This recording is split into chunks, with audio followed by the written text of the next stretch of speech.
Because we were operating from 1984, but 84 it was underground.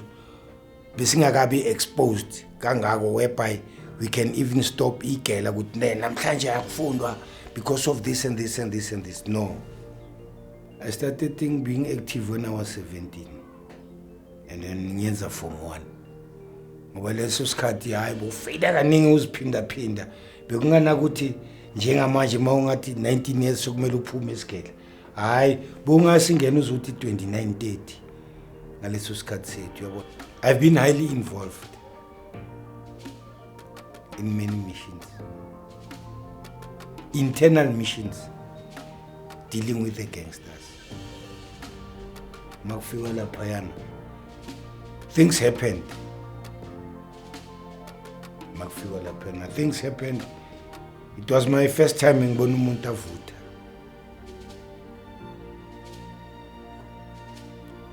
It was my first time ngibona umuntu ashawa ngepiki, yabona ipiki oshaya ngayo esikontiri. Yeah.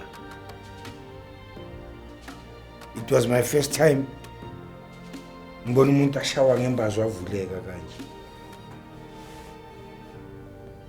And then at the very same time khona lapho kukhala nenye into esingayijwayelanga, but asimboni lo muntu oshaya lento le. Emini kwabhayi 247 sicala ukuyizwa kuduma phansi.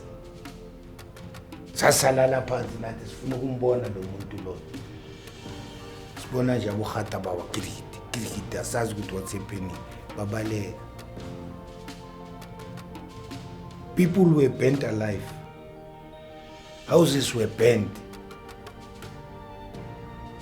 At the very same day, the KPS gang came back ngama-BM. Nele moto kuthiwa ama-record besibiza scope.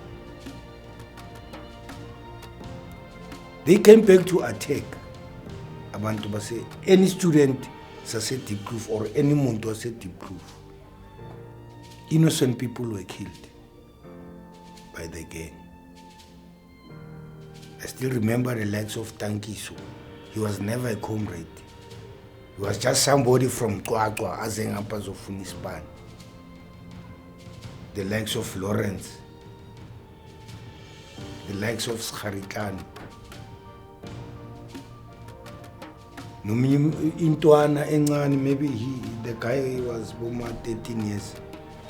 Bekafake insimbi. Uyabona umuntu ufaka insimbi from la. Zamthatha le ntwana zamakabasi bamfaka ebhutini. He was burnt alive.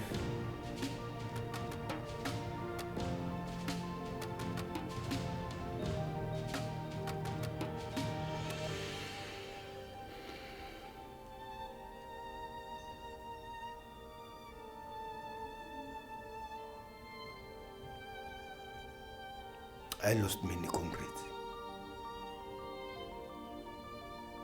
I lost many brothers and sisters. Amantombazana bebe watholakala estradini bebethathwa. Thola umntana ke uRachel de iviki lonke ubani nobani ungenayo lapha eOrlando labo abavalele khona kwenzakala whatever.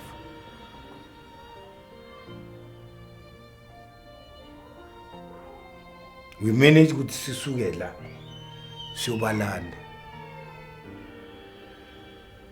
After now we became close with the Mandela United.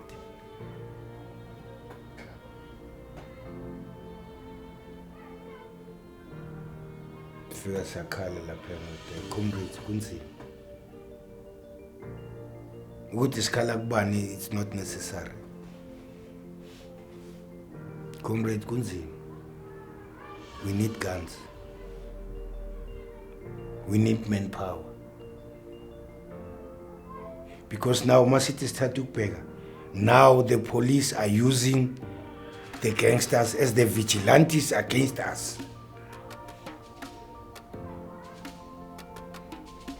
My granny's home in Zone 4. Iyakhweka kabika 2. Chiswele ntwana zaseOrlando. Sasibambile. ngaleso sikhathi nabo Commander Mabhaqa singakazi ukuthi the guy was from exile sasebuncane. He was yet to recruit. We fought against many gangsters. Bekunama bad boy la eZomani. Bekwamajekula. Yiyo the notorious gangster bedina kokugcina ke. Ubona ubaba ungaka impandlana ejikala ukuku umntana 15 years yomrape umbambisiyo. Then the comrades had to be engaged. They have to engage that because we were against rape, inkunzi, ukubulala, anything wrong. But now, according to a gangster now, the way they were doing their things in a corner, bebebona si wrong.